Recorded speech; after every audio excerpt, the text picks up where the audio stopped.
आदाब। KP news 24/7 में आप सभी का स्वागत है। मैं हूं मुस्तफा आदिल। आइए अब देखते हैं मुख्य समाचार। बीदर के भाजपा नेता ईश्वर सिंह ठाकुर ने जनवाड़ा ग्राम का किया दौरा। महाराष्ट्र के वर्धा के पास एक भीषण दुर्घटना में घायल हुए व्यक्तियों में से एक व्यक्ति की मृत्यु पर दी श्रद्धांजलि। कर्नाटक के राज्यपाल ने की सरकार की तारीफ। राज्यपाल के अभिभाषण ने विपक्ष की उम्मीदों पर फेर दिया पानी। डीके शिवकुमार को कर्नाटक का मुख्यमंत्री बनने से कोई नहीं रोक सकता, बोले कांग्रेस नेता वीरप्पा मोइली।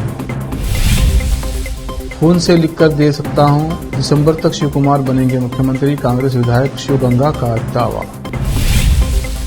एकनाथ शिंदे और मैंने मिलकर लड़ाई लड़ी। सीएम फडणवीस ने महायुति में मतभेद की अटकलों को किया खारिज। रोहित शर्मा पर कांग्रेस नेता ने किया बवाली कमेंट। विवाद बढ़ने पर मच गया हंगामा, बीजेपी ने जमकर लताड़ा।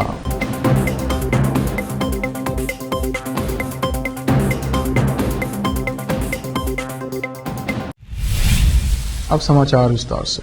बीदर के भाजपा नेता ईश्वर सिंह ठाकुर ने जनवाड़ा ग्राम का दौरा किया और यहां भावसार समुदाय के लोगों के प्रति जिला प्रशासन की लापरवाही के बारे में बात की, जो हाल ही में कुंभ मेले से लौट रहे थे और महाराष्ट्र के वर्धा के पास एक भीषण दुर्घटना में 14 लोग गंभीर रूप से घायल हो गए थे। उन व्यक्तियों में से एक व्यक्ति की मृत्यु हो गई। ईश्वर सिंह ठाकुर ने उस मृत व्यक्ति के घर जाकर श्रद्धांजलि अर्पित की और उसके परिवार से संवेदना व्यक्त की।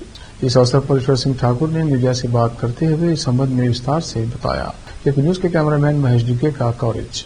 देश विदेश और स्थानीय समाचारों के लिए केपी न्यूज 24/7 को लाइक, शेयर और सब्सक्राइब कीजिए। कर्नाटक राज्य विधानमंडल का बजट सत्र आज से शुरू हो गया है और 21 मार्च तक चलेगा। राज्यपाल थावरचंद गहलोत विधानमंडल के संयुक्त सत्र को संबोधित किया। इसके बाद 6 मार्च तक राज्यपाल के अभिभाषण पर बहस जारी रहेगी। सीएम सिद्धरामैया 7 मार्च को 2025-26 का बजट पेश करेंगे, फिर बजट पर बहस होगी। विपक्षी दल सत्र में सत्ता पक्ष को दुविधा में डालने के लिए तैयार है। इधर सरकार ने भी विपक्षी दलों को जवाब देने के लिए रणनीति तैयार कर ली है। इस बीच बीजेपी ने सरकार पर राज्यपाल का अपमान करने का आरोप लगाया है और सत्र के पहले दिन बीजेपी ने विधानसौधा में गांधी प्रतिमा के पास धरना दिया है।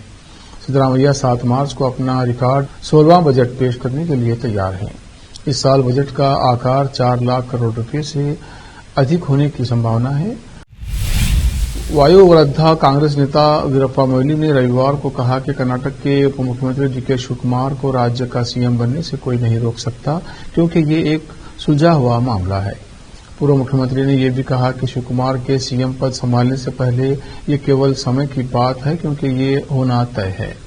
मोइली ने कहा, मैं ही वो व्यक्ति था जिसने ये सुनिश्चित किया कि शिवकुमार को विधायक के रूप में चुनाव लड़ने के लिए पहला टिकट मिले। आज वो कर्नाटक में एक सफल नेता के रूप में उभरे हैं। आइए हम सभी कामना करें कि वो जल्द से जल्द मुख्यमंत्री बने। करकला में कांग्रेस के कार्यक्रम को संबोधित करते हुए उन्होंने कहा कि कर्नाटक प्रदेश कांग्रेस कमेटी यानी केपीसीसी के अध्यक्ष होने के बावजूद शिवकुमार ने राष्ट्रीय स्तर पर पार्टी के लिए चुनौतीपूर्ण समय में भी अथक परिश्रम किया है और योगदान दिया है। कर्नाटक में इस साल के अंत में नेतृत्व परिवर्तन की अटकलों के बीच कांग्रेस विधायक बसवराजू वी शिवगंगा ने रविवार को दावा किया कि उप मुख्यमंत्री डीके शिवकुमार दिसंबर तक मुख्यमंत्री बन जाएंगे। शिवगंगा ने कहा कि शिवकुमार दिसंबर से अगले 7.5 वर्षों तक मुख्यमंत्री रहेंगे, क्योंकि पार्टी को अगले विधानसभा चुनाव में जीत की उम्मीद है। शिवगंगा ने कहा, ये बात लिख लीजिए, ये दिसंबर तक हो जाएगा। अगर आप चाहें तो मैं खून से लिखकर भी दे सकता हूं कि शिवकुमार दिसंबर तक मुख्यमंत्री बन जाएंगे। अगर वो दिसंबर में पदभार ग्रहण करते हैं तो वो अगले 5 साल के कार्यकाल के साथ प्रशासन चलाएंगे, इसलिए कुल मिलाकर वो 7.5 साल तक मुख्यमंत्री रहेंगे। ऐसे बहुत से लोग हैं जो नटबोल्ट की मरम्मत करते हैं। राज्य के लोगों ने उन्हें 135 सीटें मरम्मत के लिए नहीं, बल्कि राज्य के लोगों की समस्याओं को सुनने के लिए दी हैं। केंद्रीय मंत्री एसडी कुमारस्वामी ने डीसीएम डीके शिवकुमार के बयान का जवाब देते हुए ये बात कही।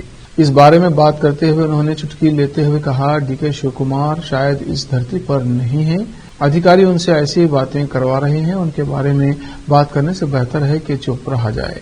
इस मुद्दे पर प्रतिक्रिया देते हुए डीके शिव कुमार ने हिंदुत्व का राग अलापते हुए कहा, ये उनकी भावनाओं पर निर्भर है। मैं आलोचना नहीं करने जा रहा हूं। Doctor B.R. अम्बेडकर ने खुद उनकी भावनाओं को अनुमति दी है। इसमें विश्लेषण करने की क्या बात है। अब वक्त तक ब्रेक के बाद जल्द लौटते हैं। हिंदुस्तान के हर कोने में हम हैं मौजूद। 24 घंटे हालात पर गहरी नजर, खबरों से जुड़े चुपते सवालात और आपको दिखाता है धार्मिक, सामाजिक, राजनीतिक, लोकल और इंटरनेशनल न्यूज की सबसे बेहतर कवरेज, जो आपको रखती है हर पल बाखबर। देश और दुनिया भर की खबर के लिए देखते रहें KP News 24/7। नूर एजुकेशन ट्रस्ट बीदर की ओर से चलाए जाने वाला नूर M.Ed and B.Ed college Bidar, recognized by NCTE Delhi and affiliated to Bidar University Bidar. Admission are open for the academic year 2024-25। विशेषज्ञ और सक्षम शिक्षकों द्वारा शिक्षा प्राप्त करने के लिए नूर M.Ed and B.Ed कॉलेज में दाखिला लें और शांत वातावरण में शिक्षा प्राप्त करें। बीदर शहर में बेहतर शिक्षा का एकमात्र केंद्र Noor M.Ed and B.Ed college, Shahpur gate, Bidar. Phone numbers 9945283920, 8482221297।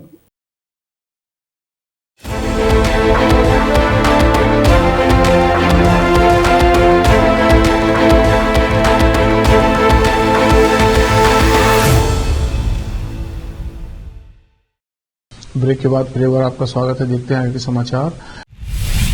Maharashtra के सत्तारूढ़ महायुति गठबंधन ने राज्य विधानसभा के बजट सत्र से पहले मतभेद की अटकलों को सिरे से खारिज कर दिया है। मीडिया के सामने आए मुख्यमंत्री देवेंद्र फडणवीस ने कहा, सत्तारूढ़ सहयोगियों के बीच कोई शीत युद्ध या अंदरूनी लड़ाई नहीं है। मैं और एकनाथ शिंदे दोनों जानते हैं कि जब हम साथ होते हैं तो हमें क्या करना चाहिए।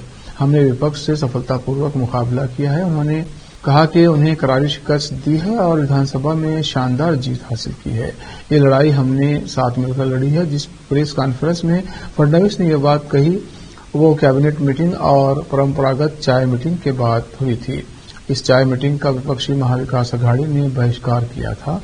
उन्होंने कहा, विपक्ष की स्थिति हमारी तरह नहीं है, हम साथ हैं। विपक्ष में ही तनाव और नाराजगी है। फडणवीस ने कहा कि हमने विपक्ष को चाहपन यानी बजट सत्र से पहले चाय नाश्ते वाली बैठक के लिए आमंत्रित किया था, लेकिन उन्होंने इसका बहिष्कार किया। उन्होंने एक बैठक की जिसमें उनके कोई भी बड़े नेता नहीं आए। उन्होंने हमें 9 पन्नों का पत्र दिया है जिसमें 9 लोगों के नाम हैं, 7 लोगों के हस्ताक्षर हैं और उस पत्र में उन्होंने ऐसे मुद्दे उठाए हैं जो उन्हें केवल प्रेस से लिए हैं।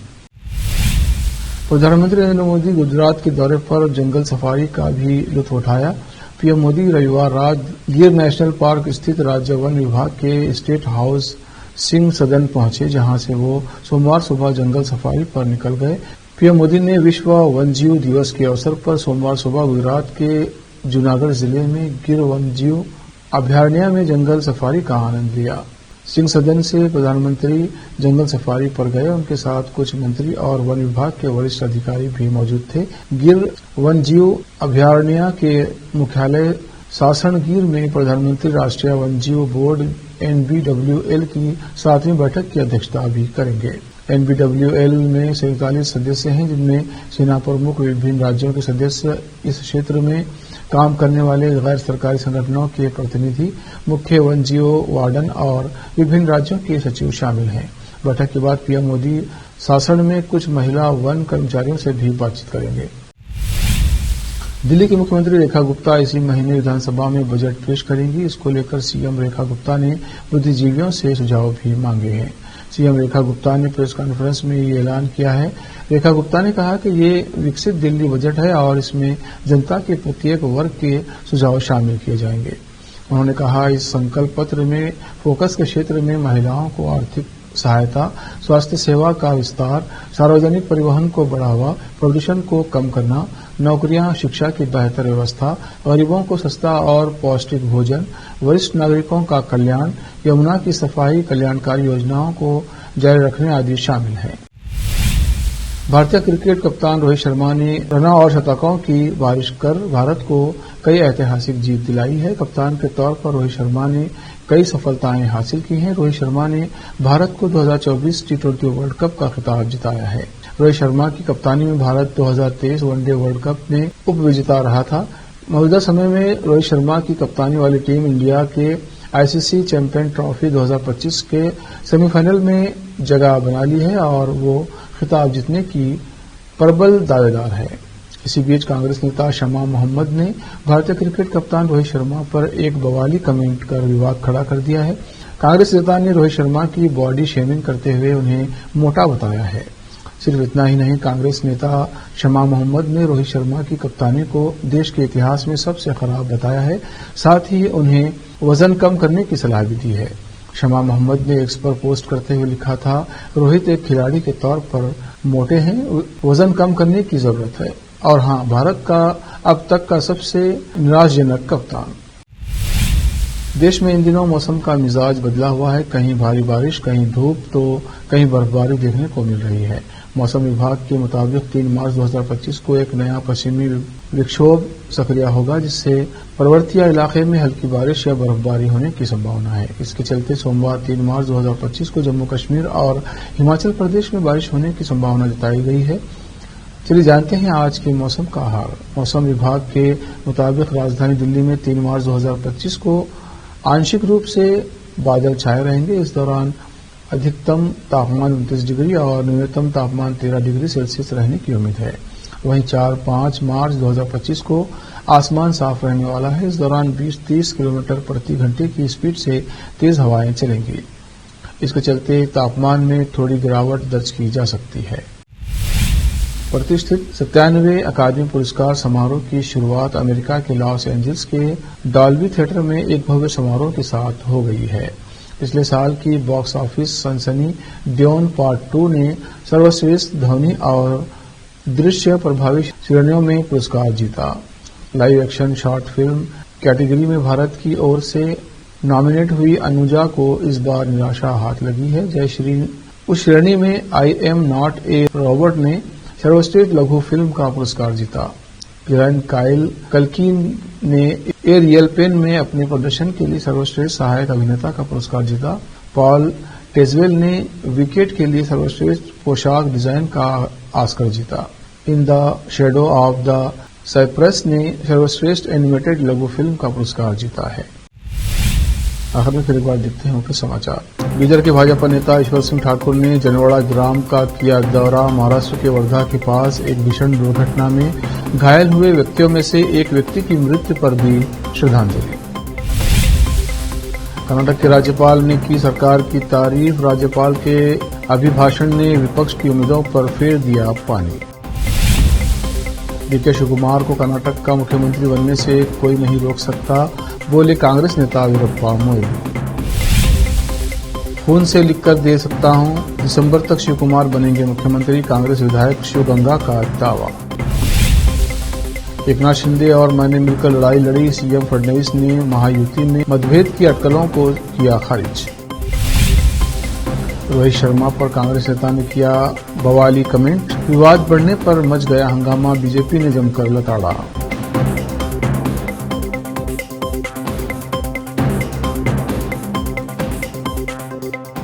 देश प्रदेश और स्थानीय समाचारों के लिए देखते रहिए केपी न्यूज 24/7 और चैनल को सब्सक्राइब कीजिए, लाइक और शेयर कीजिए।